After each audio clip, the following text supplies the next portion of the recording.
Well, good afternoon and welcome back. It's my honor to introduce our next speaker. As we explore the role of faith and governance and civic engagement, we're privileged to hear from Anthony.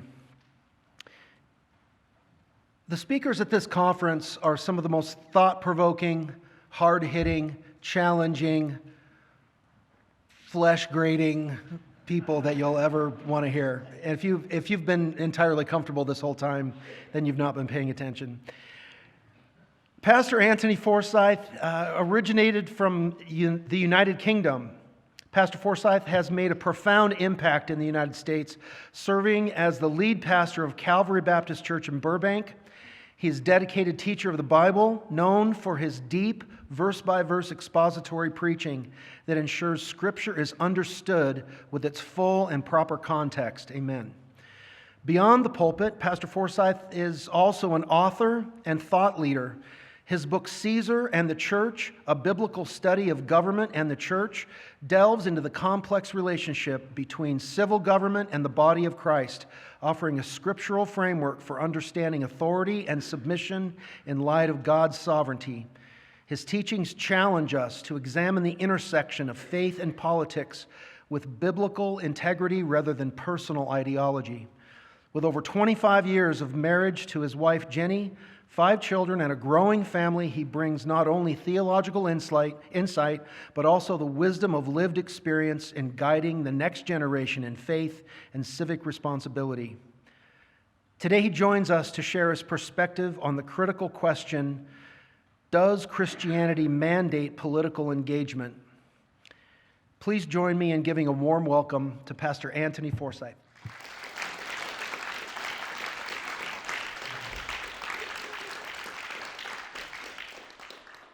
Good afternoon. I think I have the graveyard shift. This is when everyone falls asleep after lunch. I think they felt that the British accent may just entertain you enough so that you don't quite fall asleep. It's the first time in a while I've been called deep, so I'll go with that. That's fun. I am, if you see the books out there, I think mine are sold now, but mine was the smallest one, and that tells you all you need to know. I'm a simple man, and I like to view things simply. I don't even pretend to know as much as most of the other speakers here today. I simply feel that my gifting is in trying to take these issues and simplify them so that people can understand them. And so what I'm going to try and do today, let me look at my title, make sure I'm teaching the right topic. My title today is Jesus and Taxation, an illustration of the high place of statism. So in this, I'm going to be talking about taxation, and I will try and keep it simple, but I think it's something we haven't really explored.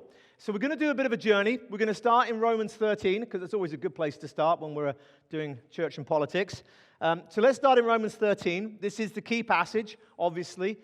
And as we get turned there, I think the problem that we've had in society, particularly in the church, is we've become a soundbite society and we've become soundbite Christians.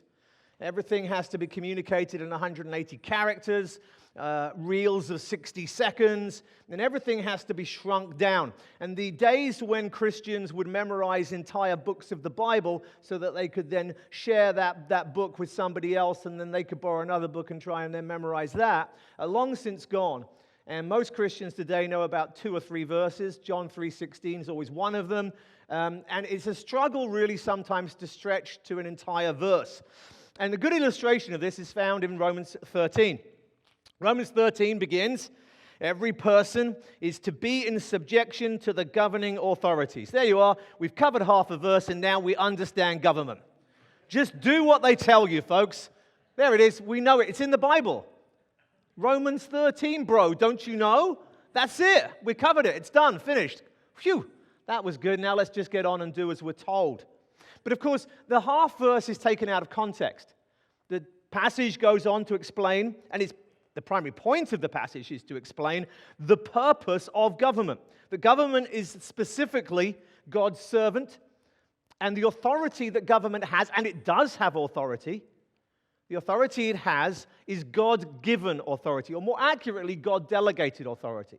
And really the premise of my book is simply, and again, it's a very simple book because I'm a simple person, but it's that God has all authority, and if God has all authority and some humans have authority, then the humans who have authority must have been delegated that authority by God. It's not their own. They haven't derived it of themselves. They only have it because God has delegated it to them.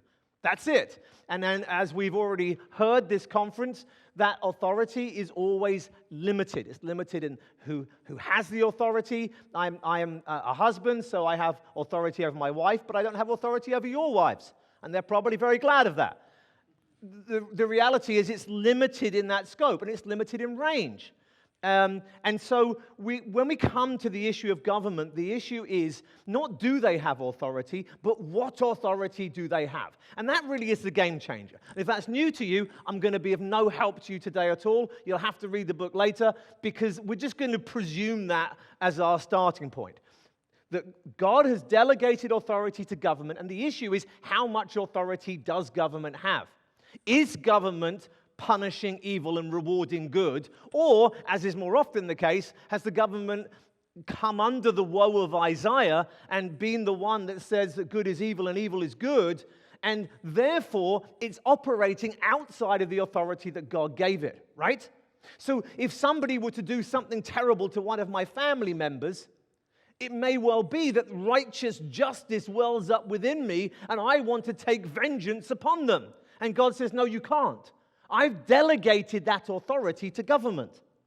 Well, what happens if, like myself, you live in the state of California and you've had to deal with George Gascon and him letting out murderers on zero bail and all that kind of nonsense? What do you do when government doesn't do its job? Well, 1 Peter 2 tells us, when the government is bad, you still submit to it. But that's a very different issue from government saying, I want you to hop up and down on one leg every Wednesday and you can only wear red.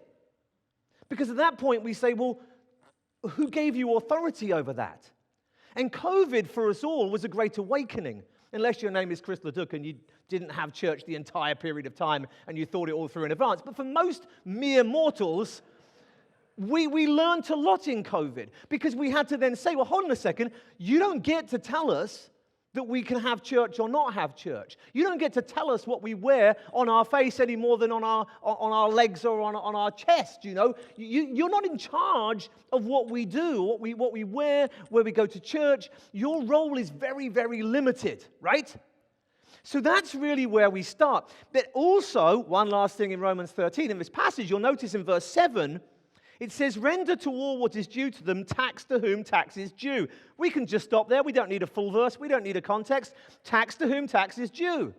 And another verse that is taken out of context in the soundbite form of Christianity that surrounds us, as well as submit to the governing authorities, period, we're done, there is also the render unto Caesar what is Caesar's, done.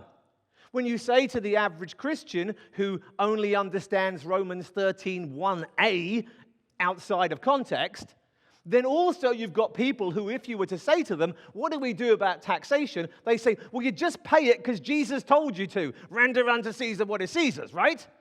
And that's their understanding. But once you've been awakened, once you understand the role of government, once you understand the concept of delegated authority, you are now suddenly opening a Pandora's box. The building permit says there's only 100 people allowed in this building. What happens if 102 people turn up to church? What about the speed limits? I know we shouldn't be driving at 100 miles an hour on a small little road while drinking a bottle of whiskey and going on the wrong side of the road. That makes sense. But if the limit's 30 and we go 35, are we in sin? Suddenly there's just this massive issues that have been opened up, and what do we do with them all? And I wrote this book sort of, 2021, I think it was, and we're how many years down, 4 years down the line now, and I'm still working this stuff out. And one of the issues that I've been trying to work through is the issue of taxation. That's not because I chose to. It's because I happen to be teaching through Matthew's Gospel, and there's a couple of cool passages in Matthew's Gospel, because Matthew was a tax collector, right? So it came up. I had to deal with it. I'm dealing with it. Now, I don't claim to be the expert on this. What I'm doing here is I'm just showing with you my early working. And I'm saying, hey, you guys are probably cleverer than me. Why don't you go and work it out as well? Tell me if I got something wrong. And so this is a topic I haven't heard taught elsewhere.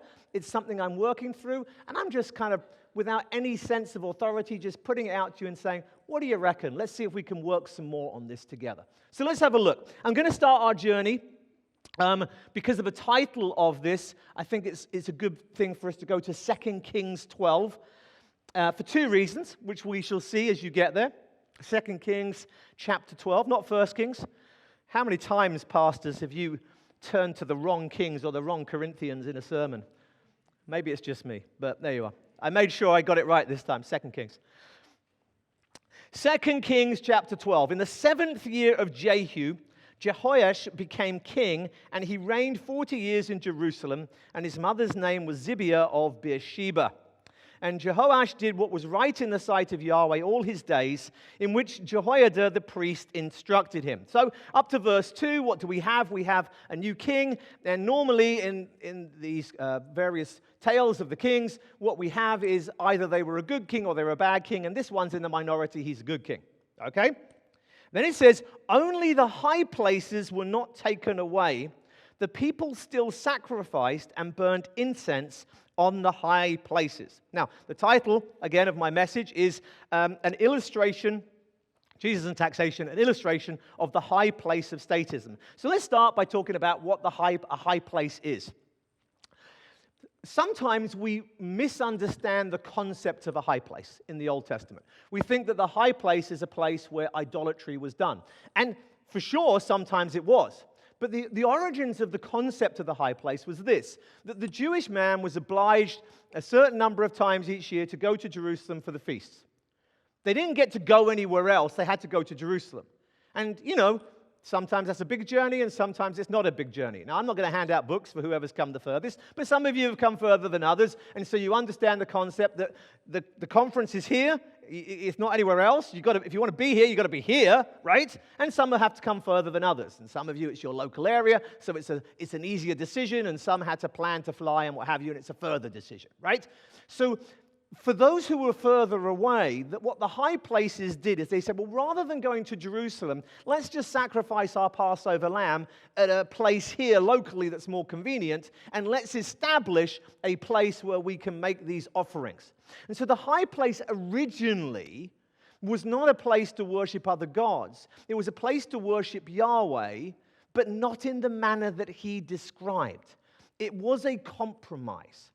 Now, we associate it with idolatry because, of course, once Israel strays further and goes into idolatry, then, of course, the high places are used as places of worship to false gods as well. But originally, they were places to worship Yahweh, and it was a matter of convenience, and it was a matter of compromise. Now, routinely, as you go through the history of Israel, we're told this king was a good king. He got rid of the idol worship. He got rid of the worship of false gods, but the high places remained. Why do high places remain? The answer is they're blind spots. The answer is that all they've ever known is high places. And they come along and they say, well, okay, we mustn't worship false gods. We know that. That's easy. So let's get rid of all that. But here we're still worshiping Yahweh. So this is just how we worship Yahweh. And it's a compromise. You could argue a minor compromise, but it's a compromise nonetheless. And I think that what the king is trying to do here, and so many of these kings in this situation, is they're actually trying to reform Israel. They're actually trying to do a good job, but they have blind spots. So whenever I'm reading through the scriptures, and my wife and I do a Bible reading plan every year together, and we read it, I say we read it out loud. I talk so much anyway, I just get her to read the Bible plan. She reads out loud, and we do it together. And then we interact with each other as we go through the Bible each year. And every time we come to this high place, I'm just reminded, what's my high place?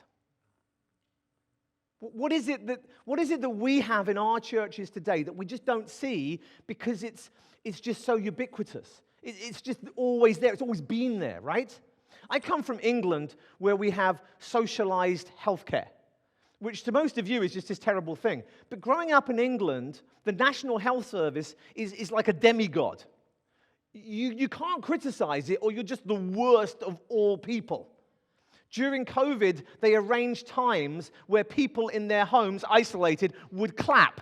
So everyone around the country is clapping to honor their great NHS workers. I mean, it's like a religion, right? And I now come to America, and you guys say, oh, yeah, socialized healthcare, oh, that's horrible. And I'm like, what?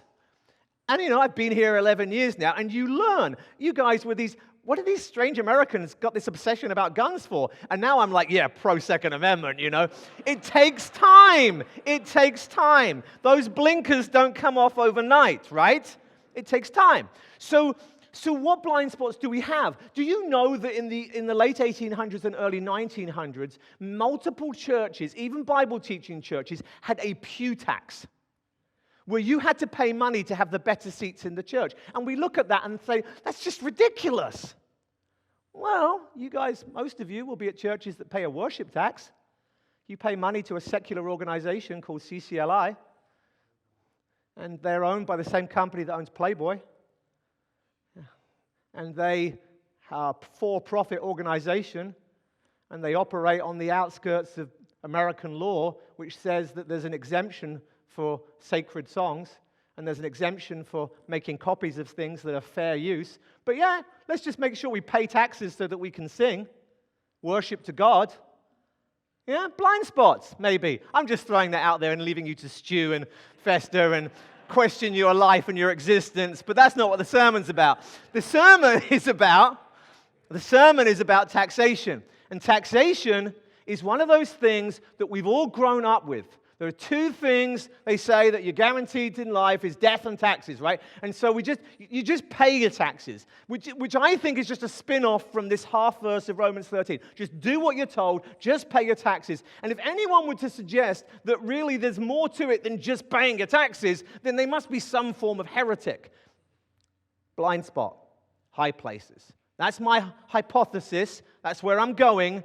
So I don't want you to trust me. I think we should have a look at what Jesus has to say, because I think that's a safer bet than me. But before we do so, just while we're in 2 Kings, let's go a little further. And I chose this example of many I could have chosen for a reason.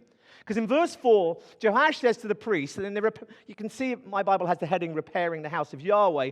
He said to the priest, all the money of the sacred things which is brought into the house of Yahweh, both the money for each numbered man, the money for each person's assessment in the census, and all the money which any man's heart prompts him to bring into the house of Yahweh, let the priests take it for themselves, each from his acquaintance, and they shall repair the damages of the house wherever damage may be found. So what the king is doing is, you've got this terrible state, let's get rid of all of the idols, let's get rid of the false worship, but the high places remain, but we're going to repair the temple. And the source of funding is twofold. Secondly, the second one listed is the money that is coming from man's heart being prompt. Here we are having revival, and this has been part of the theme of this conference, hasn't it? Leaders leading the way and society following in the right direction, right? So that's going on here, and people are being moved and say, we need to repair this temple so we can worship God here, and they're doing it as a free will offering, right? But the former one that's listed says, the money for each numbered man, and I think the next phrase is explaining that and says, the money from each person's assessment in the census, okay? Now, I just want you to take that little thread, stick it in the back of your mind. We're coming back. We're coming back to money from the numbering of men in a census. We're coming back to that. So hold that thought. Okay, now we're going to move to Matthew 17.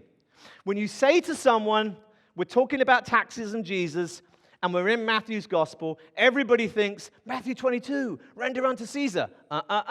Matthew 17. And you need Matthew 17 to understand Matthew 22.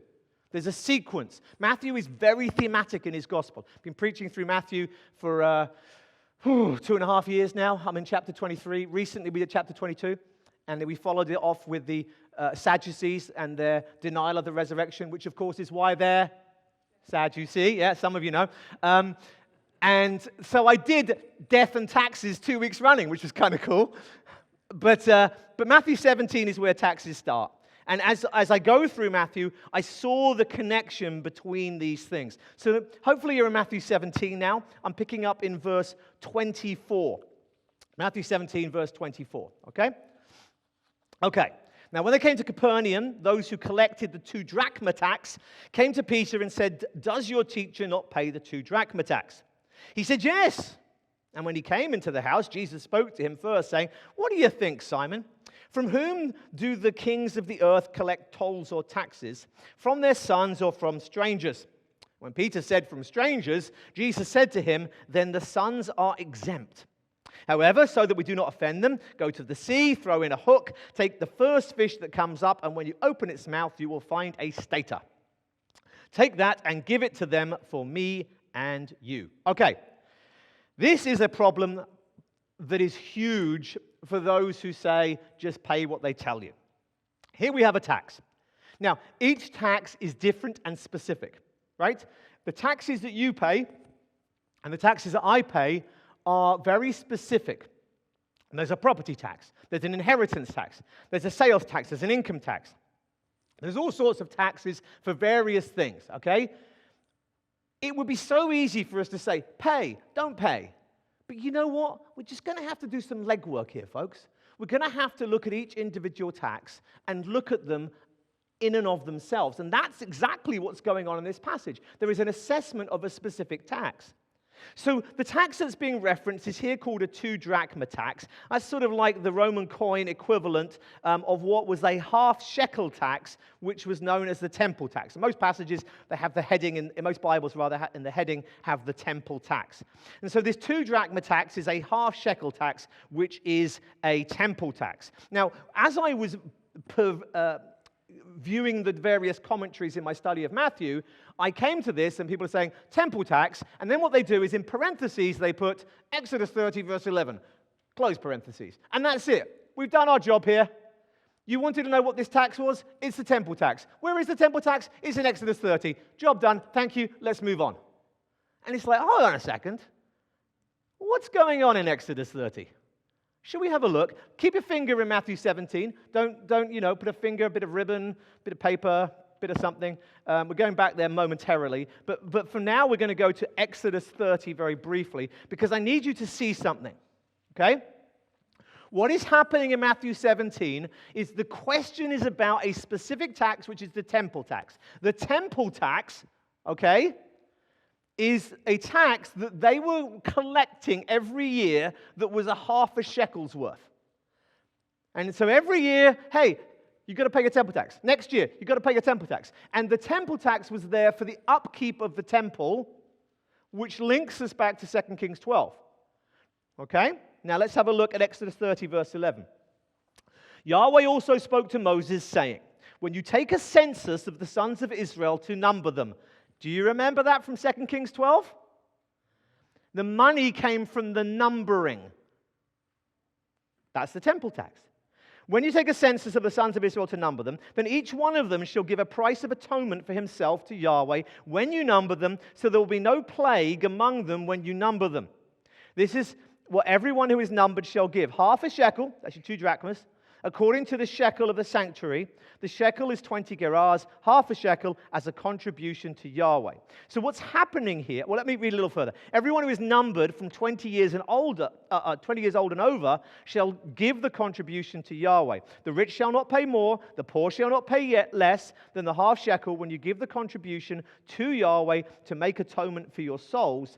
And you shall take the atonement money from the sons of Israel and shall give it for the service of the tent of meeting, that it may be a remembrance for the sons of Israel before Yahweh to make atonement for your souls. Okay, there is a temple tax here, okay, and it is for the upkeep of the temple. Now, there's some dispute in the commentaries in Exodus. I'm not going to try and resolve it for you now, but the references to atonement here could merely be that because the temple is where the sacrifices are made and atonement is accomplished, for the Old Testament saints, then that's kind of what's being referenced here because they're keeping the temple in a good condition. But there is a reference here to men who are 20 years and people who are 20 years and older, and that implies perhaps military. And there's a reference later that we'll look at, and it may be that atonement is blood atonement because they're going to battle. Because when were the people of Israel counted? When they went to war, right? Now, pretend you know nothing.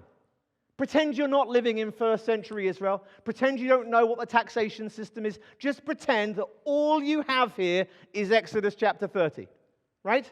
When is that tax paid? It tells you in the text. When you take a census of the sons of Israel to number them. Do you take it every year? No, you take it when you number them. Do you take it every 2 weeks? No, when you number them. Do you take it when it's sunny in the sky? No, when you number them.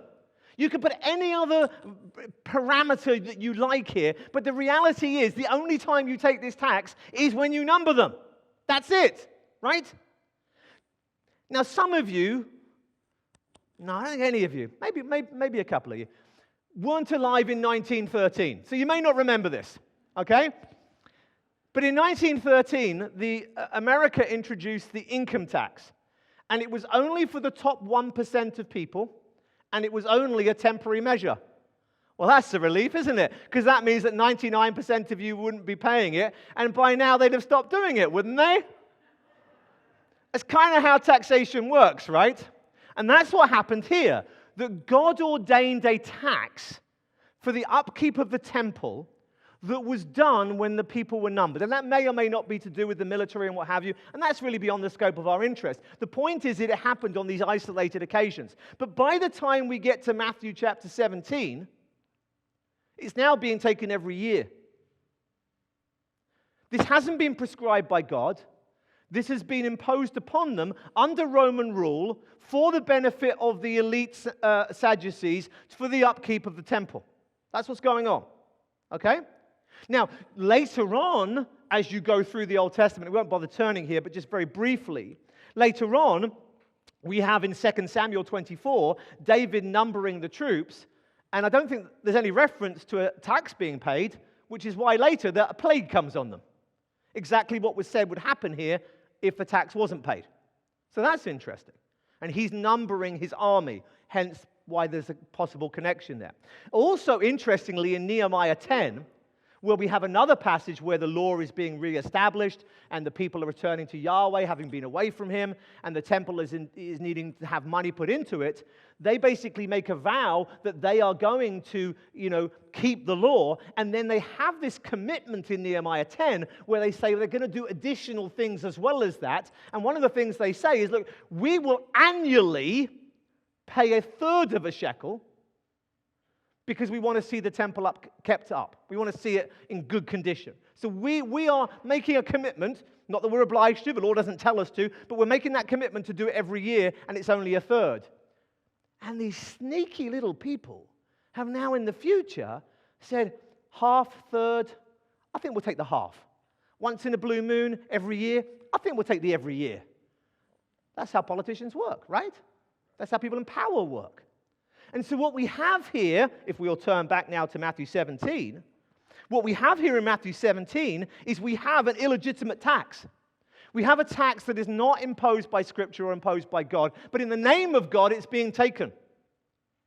And it's being taken to keep the temple in good repair, but it's really going in the pockets of the Sadducees and Pharisees. Now, I want to be clear about this. I taught Matthew 17 pre-election. I taught it before Doge began. Right? So all this stuff that's coming out, I'm going, oh, I was ahead of the curve here, right? But this is fascinating because what they were doing is the temple, in Haggai, slight detail, but in Haggai chapter 2, Haggai prophesies that the glory of the latter temple will be greater than the former. Because the temple, I could get really distracted here, but just very briefly, when the tabernacle was complete, book of Exodus, what happens? Spirit of God shows up. All the drama, the Spirit of God is here, and they can't do their work in the temple because God's presence is in their midst, right? Then the temple is complete, and what happens? And the Spirit of God shows up, and they can't do their work in the temple, right? And now they've been in the land, the temple's been kicked out of the land, the temple's destroyed, they've come back after the captivity, and now they're rebuilding the temple, and we finish the temple, and crickets. And the men wept. The old people wept. And Haggai prophesies in that context and says, the glory of the latter temple will be greater than the former. And in a spiritual sense, that became true in John chapter 2 when Jesus walked into the temple and turned over the tables. And he said, destroy this temple and I'll rebuild it in 3 days. And he was talking about his body. At that point, the presence of God came into the temple again, and it became true. Physically speaking, it was made true by a vain Roman ruler called Herod, who made it his vanity project. The temple was in great condition. But people don't like giving up taxes, and they'll always find something else to do with their money.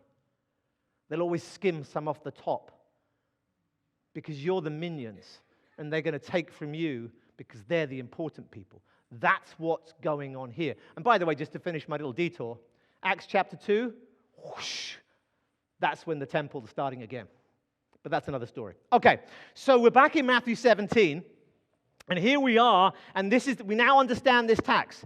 And they say to Peter, does your teacher not pay the 2 drachma tax? And Peter says, yeah, sure. Okay, there's a lot to unpack here.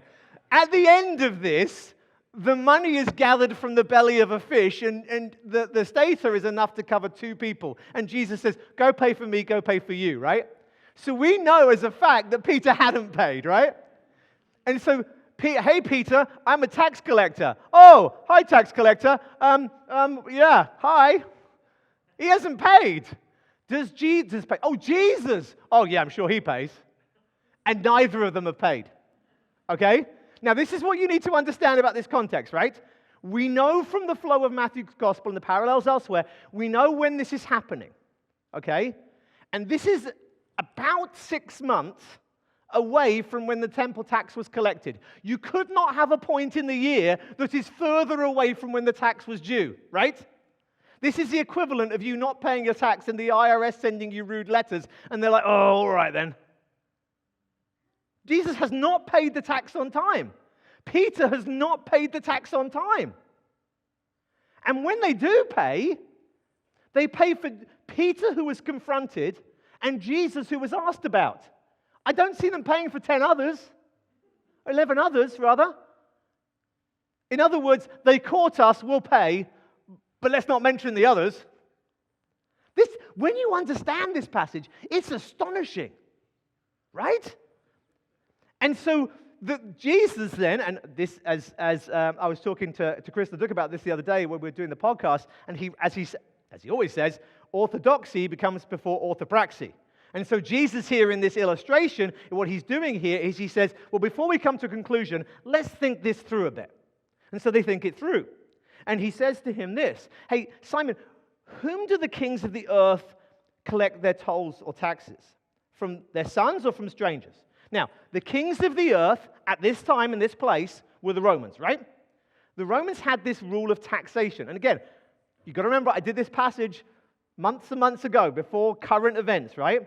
And the way the Romans did it is, and this will become relevant in a moment when we move to our next passage, but they taxed the non-citizens to pay for the citizens, right? The strangers were taxed on behalf of the sons. That was the principle. It's kind of like saying, well, you don't pay taxes, we will do tariffs to make people from outside pay. We'll have an external revenue service. I'm not saying it's exactly the same, but our government currently is shifting from the sons to the strangers more than has happened in most of our lifetimes, okay? But that's how the Romans did it. So the question is, who pays? And the answer, Peter rightly says, is they collect the money from the strangers, from the non-citizens. Now here is the temple tax, right? In the context of the temple tax, the temple isn't it's not a Roman temple, it's the Jewish temple, right? So in the context of the temple, they're not the strangers, they're the sons. So in other words, it's kind of like, it's like trying to catch somebody out on, some judge rules on some case, and you say, well, actually, the Constitution says, and you go to the higher level. It's like, you Jewish leaders may be collecting this tax, but you're under Roman rule, and the way the Roman rule works is that the sons don't pay, the strangers pay, and in the context of temple tax, we're the sons. So what does Jesus say? He says, then the sons are exempt Here is a tax that neither the Romans nor the Jewish leaders believed anyone was exempt from. They taught that you had to pay. Everyone had to pay.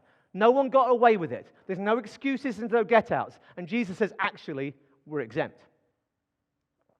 That is a heck of a precedent, is it not? And what they've done is they've analyzed this specific tax and they've worked it out and they've reasoned about it. And he says, well, we're exempt from it. We don't have to pay it. Now, there's a part of me that would like the passage to end there. But it doesn't. But what follows is full of wisdom and greatly encouraging. What he says then is this. He says, so that we do not offend them. And the word offend here can be translated as stumbled.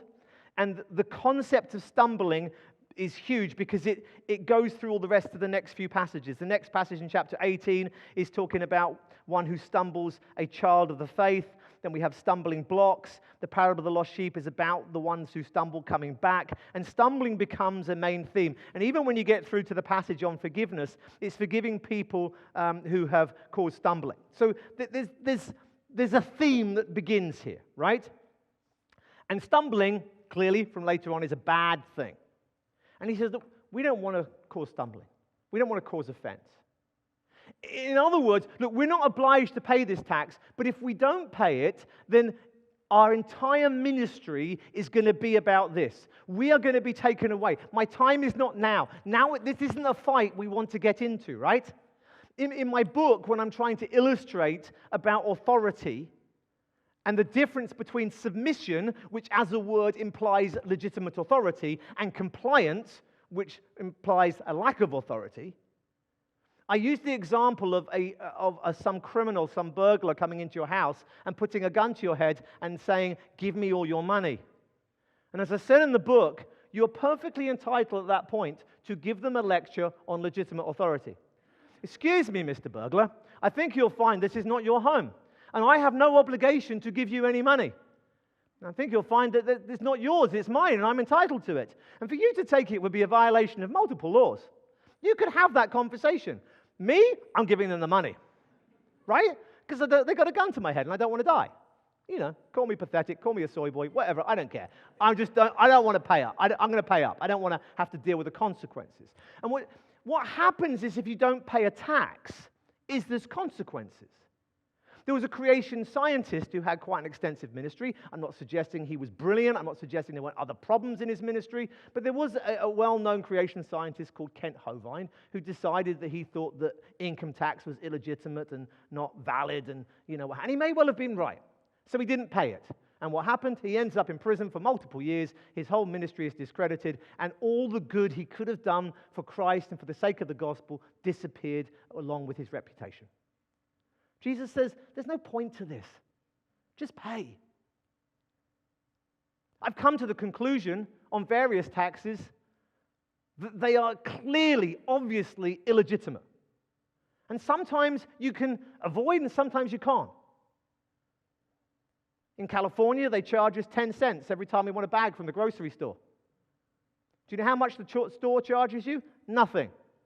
What they're doing is they're not charging you for a bag, they're collecting a tax on behalf of the government. They're not charging you. The bag is free. The store does not charge you for a bag. It collects tax on behalf of the government. And it's an illegitimate tax because some stores still give you paper bags and you're still paying the tax on that, which defeats the entire object. So what do? I resist tyranny. I go to the self-service till and I say, I'm not paying for any bags. And I avoid those taxes. Resisting tyranny, like the brave man that I am. But, on the other hand, there's property tax. Now, property tax is a gross, immoral, unethical, illegal tax. It not only violates Scripture, which has very clear parameters throughout on the importance of personal property, but it also violates almost certainly the Fourth Amendment of the Constitution as well. Look at the Brit teaching you about taxation. I'm aware of the irony. I don't drink tea. It's irrelevant to me. So with property tax, I've looked at this and I'm like, you know what? And I've got no skin in this game. I don't even own a house. I'm a poor pastor. But, there is no legitimacy to that tax. But what happens if you don't pay it? You lose your home. Is that right? Is that how it should be? Is that legitimate? Is that moral? Is that ethical? No. But it's going to happen. So you should pay it. But the really encouraging thing about this passage is this: that this tax, which was overly burdensome to the poor. It says in Exodus 30 that everyone pays the same whether they're rich or poor. And they kept that part, right? They're paying the tax as a half shekel, which at this point is 2 drachma. But here's the interesting thing. Part of the fall of the Roman Empire was that the amount of gold in their coins reduced gradually over a period of just under 2 centuries, and that led to the end of the Roman Empire. It crippled them economically. Oh, and by the way, the time frame that they devalued their gold coins was longer, and the amount that they devalued was less than the American dollar has been devalued since the start of the Federal Reserve. But we'll save that for another day. But that was devaluing, but the half shekel was a silver coin that held its value. So every year, that tax is going up in real terms, and it's becoming more and more of a burden, particularly to poor people. It's the people that God says to protect are being overly burdened by this. It's wrong in all sorts of ways. And you know what? The American economy is in a mess. The dollar has been devalued beyond belief. And the reality is that families are feeling the pinch, particularly since 2020, more and more and more. I am theorizing that perhaps within 10 or 20 years in California at least, that the number of churches under 100 people will shrink by over 50%. Because as people have a smaller disposable income, the amount that they can give to support churches are going to decrease, and that churches of a certain size just won't be able to exist. This is a real and present danger in our society. And Jesus says, hey, Peter, just throw a line. This is a guy who fished with nets. Just throw a line. We don't need much. Just throw a line. Picks up one fish. There's the money. Pay for us both. Done. Sorted. Not the other 10, obviously. They haven't been caught. We'll let them keep it under wraps for them. But for us, we'll pay because we don't want to distract from what we're doing. We don't want to cause offense. We don't want to cause problems. This is wise and practical for us to do, right? And he provided. And I think there are maybe many of us here today who, because of the economy and because of work and because of our situations financially, that's an encouragement we need to hear. That God can just throw a line and problems can be resolved. And he is the one that will cover. He is the one that will supply, even in the face of tyranny. So with that as background, how about we do the other one that we know? Matthew 22.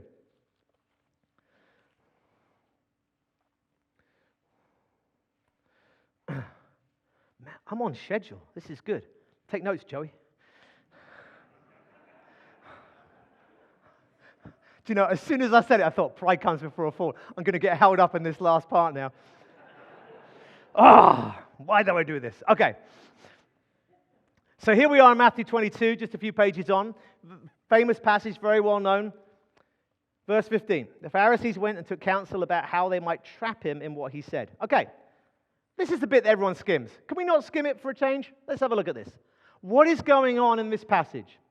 The Pharisees are trying to trap him.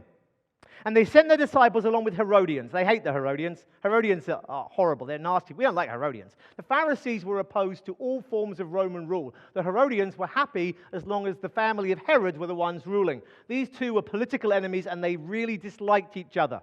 Okay? This is AOC and Matt Gaetz having a joint bill. Okay? That's what's going on here. And they come together because their hatred of Jesus is greater. And they say this, Teacher, we know you are truthful. Oh, you're so truthful. You teach the way of God in truth. You defer to no one. You're not partial to any. Therefore, tell us, what do you think? Is it lawful to give a tax to Caesar or not? Now, I've been a Christian since I was 12, which is, at least 20 years ago, I don't know, something like that. My wife's laughing the loudest. It was a long time ago. I've been a Christian for many, many years. And I've heard this passage taught many times. I've heard it referenced many times. And I'm going to very, very safely say that the percentage of times that I've heard this passage referenced, taught, used, preached on, that has said that the point of this passage is you pay your taxes is well over 90%. Okay? I see some nodding heads. I'm guessing it's probably the same for most of us. Okay? The whole point of this passage is they're trying to trap him. Okay? Oh, you're going to tell the truth? You're not going to be partial? Tell us what you think, Jesus. There's two options in their mind. Option number one is he says, yes, pay your taxes. Ha ha, gotcha. The people hate you. Option two, no, don't pay your taxes. Sedition, arrest him. Okay? Whatever this passage means, it doesn't mean yes or no. Is that not obvious? Do you know, when I looked at that and I realized for the first time, I was like, how could I not have seen this? How could I have let people teach me this passage for however many years? The whole point of the passage is they're trying to trap him. The whole point of the passage is if he says yes or no, they've got him. And he gives an answer and they go, oh, that was clever. That's not what we expected. So he didn't say yes or no. And yet most Christians will say, oh, you've got to pay your taxes, render unto Caesar what is Caesar's. It's clearly not the case. But you see, the context of Matthew 17 is really helpful for us here. Because what did we learn in Matthew 17? We learned that you have to analyze the tax and find out the legitimacy of the tax. You can't just be a pure, unbridled libertarian. Yes, I know. If you have the misfortune of following me on social media, you will see me liking memes that say, taxation is theft. I love that stuff, but it's not true. It's not true. Because Romans 13, verse 6 and 7 says that when government has delegated authority to do its job, it's therefore legitimate to take taxes to do the job it's supposed to do. Now, if I asked this question 3 months ago, I might have got a different answer. If I'd said to you 3 months ago, I wonder how much of the money we give to government is used in a manner that is appropriate to the authority that God has delegated to them. And I always used to go for, well, I think conservatively maybe 90% of it isn't. And I mean, man, you learn over the months, don't you, hey? Whew. Was it 600 grand on sushi a month at the Pentagon? I mean, I was there saying, well, defending the nation, that kind of falls under the, punishing evil, resisting evil kind of category, so, defense spending. Sushi? Coffee filters at $1,000 a time or whatever it was. I mean, it's just ridiculous, right? That basically most of our taxation has been part of the largest money laundering scandal in history. And people are rightly, conservative people are rightly saying, well, why do we even bother paying taxes? Maybe we should just not pay them. We as Christians don't get to do that. Because there is a legitimate authority to government, and they need to receive taxes to do the things they legitimately do. But some things aren't legitimate. I don't believe property taxes are legitimate. I don't believe my carrier bag, grocery bag tax is legitimate either. And I think you can look at other things and you can say, and you can wrestle with this. And I think the reality is that so much of tax is unavoidable that we are all going to be paying way over what is actually legitimate. So when we have all of that information and we now look at this passage, I think it brings more light to it than perhaps we'd seen before. Jesus, in answer to the question, is it lawful to give a tax to Caesar? He knows their wickedness and he knows they're testing him. Why are you testing me, you hypocrites? Show me the coin used for the tax. They brought him a denarius. He said to them, whose likeness and inscription is this? Now, the likeness and the inscription is an image and a name. An image and name are a big deal in the context of the Old Testament. And the image and the name are the same. It's the name Caesar. Not Julius Caesar, you Shakespeareans, Tiberius at that time, but it's a Caesar. It's a ruler. It's his picture and it's his name. And as Chris told us last night, I think it was, as he was talking about the cultural mandate, that, the relevance here is that for us being created in the image of God, there's God's stamp to say, this is mine. Caesar is stamping and saying, this is mine. So what Jesus says in his answer, when they say, hey, that's Caesar's name, that's Caesar's image, he says, therefore, give to Caesar's what is Caesar's, and give to God the things that are God's. Right? Government is a servant of God to reward good and to punish evil, and it gets to legitimately tax us for those purposes. So give Caesar what belongs to Caesar. Now, ain't that a clever answer in context, huh? Because he's not saying pay whatever they tell you, and he's not saying don't give them anything. He's saying give them what is legitimately theirs. Now, that's clever. So when you combine Matthew 17 and Matthew 22, what you have is I think, and again, as I said before, and I mean this sincerely, I'm not trying to be, fake humble. I really, this is just me playing and giving you some initial thoughts on something that I hope that somebody takes the ball and runs with this and does a much more thorough and better job. But I think initially we can see that there is a basis in Scripture, Jesus himself said it, where we are exempt from taxes that people would like to impose upon us. I think that there is a legitimacy for taxation as long as the government is operating in a legitimate manner.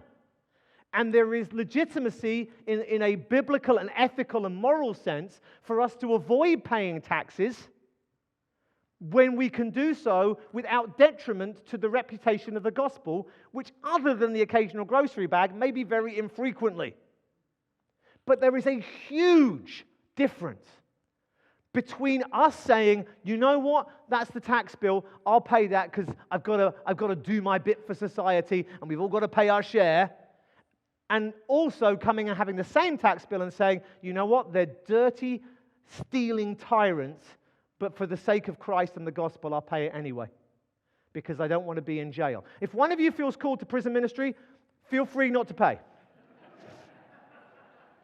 Because I honestly don't think you're doing anything wrong. But you have to be prepared to deal with the consequences. During COVID, I said to my congregation, one of the key things I teach in the book is not just Romans 13, but the importance of Romans 14 and the importance of conscience. And we were in LA County where they had one of the longest standing mask mandates of anywhere in the world. And we unpacked all of this stuff and we understood that government didn't have the authority to tell us to wear masks, right? So what are you going to do? Well, some people in our church decided that when I go to the store, I'm going to wear a mask because I feel convicted that I don't want to cause a fuss. I feel convicted that I don't want to scare people who have been scared, and I don't want to upset people. I don't want to cause a fuss. I don't want to deal with the consequences of being harassed by people in the store, right? So you know what I told those people to do? Stick with your conscience.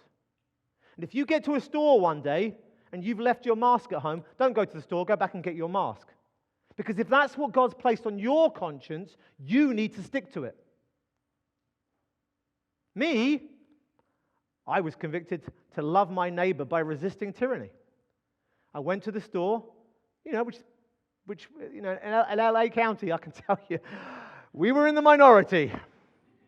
Got confronted a few times, spent an hour on the phone with the area manager of Barnes & Noble because two of his staff members harassed my wife, left her in tears, and so I went up through the chain to the head office to hold the people accountable for their poor treatment of my wife. We had to live by this, and there were days when we were like, I just can't deal with this today. But did I put a mask on those days? No, because my conscience convicted me. And you know what?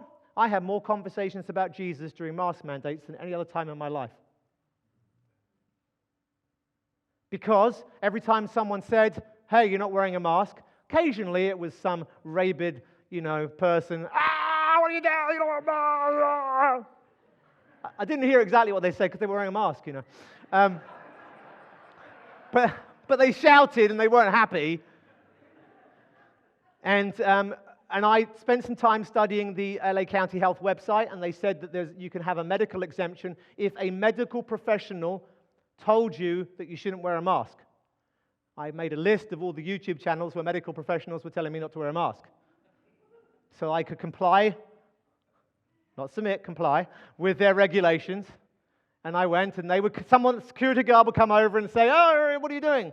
And they were waiting for me to say the magic words, medical exemption. And then they left me alone, and I got on with it. But most of the time, people who spoke to me when I wasn't wearing a mask they were saying how brave I was. Sometimes you'd see them lower their mask a little bit later on, and sometimes you get into conversations with them. And I would always start the conversation this way. You know, do you wonder if they can tell us to do this? Is there anything they can't tell us to do? What's authority? Where does it come from? We got into those kind of conversations. I believe that God has all authority, and I think He gives government authority, but I think it's limited. Man, we got to talk about Jesus a lot. Got to share the gospel sometimes. It was great. So that's what I did. Do I criticize or condemn those who were convicted otherwise? No, because Romans 14 tells us not to criticize, not to condemn, not to judge. Specifically, the stronger brethren doesn't condemn the weaker brethren, and the weaker brethren doesn't judge the stronger brethren. But that's the principle there. So people got to do that. So you get to do that with your taxes. If someone in my church says, "You know what, I'm not going to pay this tax," I'm going to say, "Look, you're going to go to prison. There's going to be a consequence." But you get to make that decision. I expect that most of you will pay the taxes. That's fine. But you know, I had a young guy who's at our church come to me and say, and he's not with us very often because he's currently away at university studying for a master's in law. And he's looking to get into the whole tax law. And he said, "You know, I'm just a bit concerned, you know, because I really feel drawn to sort of doing trusts and estates and things, you know, where you would evade taxes and what have you. And is that something I should be doing?" I said, "Yes, please. That's what this conference is about. Let's make a difference." I said, if you are known to be a Christian and you draw Christian clients, and you can take these Christian clients and you can allow them to pay less tax to the government, then what you're doing is not just okay, it's a noble cause. If everybody in this room was given a pass on all tax, income tax, sales tax, every kind of tax, you have a pass for the rest of your life, do you think, genuine, honest question, do you think society would be net better off or net worse off? I don't know you all, but I can say pretty categorically I think society would be better. I think we're in a room of people who want to live for the glory of God and not for themselves. I think I'm in a room of people who want to prioritize Jesus. I think I'm full of a room of people who want to have the mind of Christ and place others before themselves. And I think I'm in the room of people who, if they had more disposable income, would use it for the glory of God. So I think that would be a good thing. So my whole perspective on tax has shifted. One last point. Otherwise, I'm going to humiliate myself by not finishing on time. And that's this. Render unto Caesar what is Caesar's, but render unto God the things that are God's.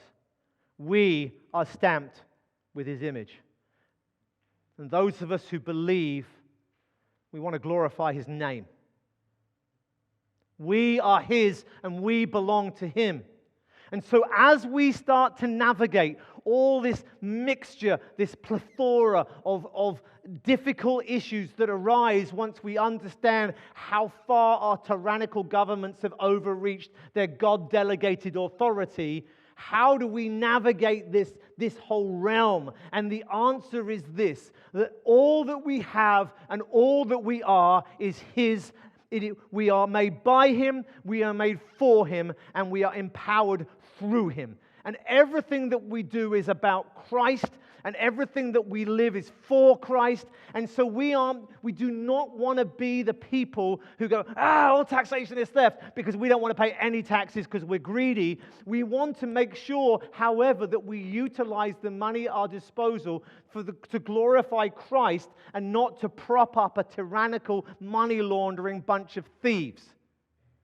And at the same time, with every area of our lives, as we come to these new and dangerous and difficult issues, we want to say, what will glorify God the most? And that's the direction in which we want to go. Let's pray. Father, I thank You for Your word, that it is sufficient for all things. And what an example to us today, that issues that perhaps we didn't realize were so thoroughly dealt with in Scripture, that there are answers there. I pray that those hearing this message wouldn't use it and abuse it, but would use it for the glory of God, not for the empowerment of themselves, but as a way to understand what's going on in the world, to understand what's going on in Scripture, so that we might hate tyranny more and love God so much more.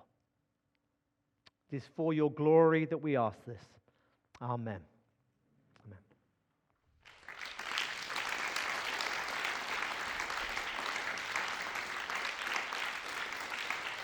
Fantastic. All right, we're going to take a little break. It is 2:40. We're going to gather back here at 3 o'clock for Tyler Long.